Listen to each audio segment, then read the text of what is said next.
Look at this Python code. If you're new to Python, this might look completely confusing. How is Python creating a new list, looping through another list, checking a condition, and filtering values all in a single line? Wait, what? Most beginners would need an entire loop to do this, but Python somehow does it in one expression. The secret is something called a list comprehension, and once you understand it, you'll start seeing it everywhere. Let's break it down.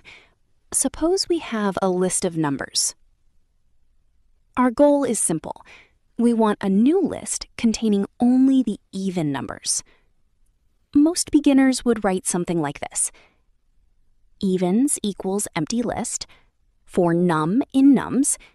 If num mod 2 equals 0, evens.append num. Print evens. And the output would be 2, 4, 10, 12.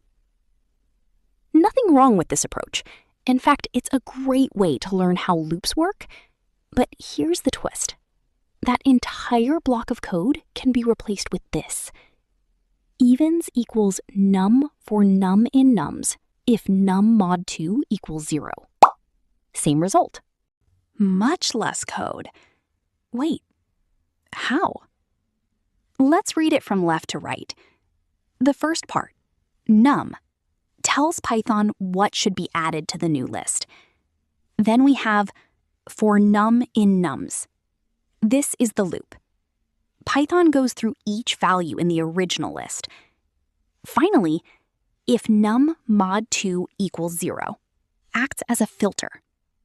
Only values that satisfy this condition are included. So Python is basically saying, take every number from nums, and if it's even, put it into the new list. That's all a list comprehension is. Drop a like if you found it useful, and subscribe to my channel.